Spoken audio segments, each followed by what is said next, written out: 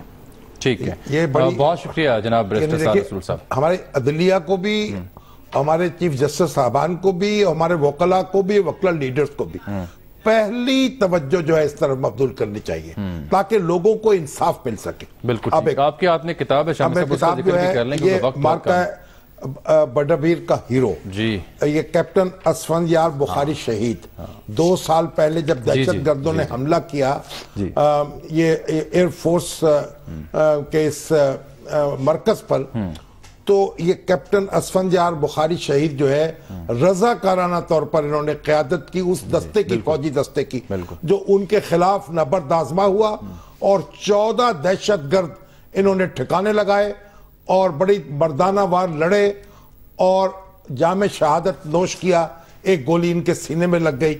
اور یہ ان پر یہ کتاب ہے, ان کے استاد جو ہیں پروفیسر محمد ظہیر قندیل جو کیڈٹ کالج حسن عبدال کے شعبہ اردو کے سربراہ ہیں, انہوں نے اس پر کتاب لکھی ہے. اس کی تقریب رونمائی بھی کیڈٹ کالج میں ہوئی. حسن عبدال میں, ہاں, ان کے والد جو ہیں ڈاکٹر سید فیاض حسین بخاری, وہ بھی ایک اپنی جگہ صبر و استقلال کی ایک مثال ہے. مجھے یاد ہے جب ان کا بیان سامنے آیا تھا اپنے بیٹے کی شہادت. اور یہ جو کتاب ہے یہ 2 ایڈیشن چند ہفتوں میں اس کے ختم ہو چکے ہیں. یہ ان کی شخصیت جو ہے ایک ماڈل, یعنی ایک رول ماڈل ہے وہ جوانوں کے لیے, ہمارے ہیرو ہیں, نوجوان ہمارے ہیرو ہیں, اور پوری زندگی جس عزم سے ہمت سے گزاری, ایک منفرد شخصیت. اٹک سے ان کا تعلق ہے, اور اب وہاں ایک جہاں یہ محو آرام ہے وہاں ایک بڑا باغ گلستہ بن چکا ہے. یہ ہمارے نوجوانوں کو, ہمارے طالب علموں کو اس کتاب کا مطالعہ ضرور کرنا چاہیے. بالکل ٹھیک ہے جی, ہم ان کو سلام پیش کرتے ہیں. بالکل, ہم سب کی جانب سے, پوری قوم کی جانب سے, اس کتاب کے مصنف کو بھی, ان کے والدین اور ان کے والدین کو بھی. بالکل. ناظرین, پروگرام وقت آج ختم ہوتا ہے, اجازت دیجیے, ملاقات ہوگی اگلے ہفتے, تب تک کے لیے اللہ حافظ.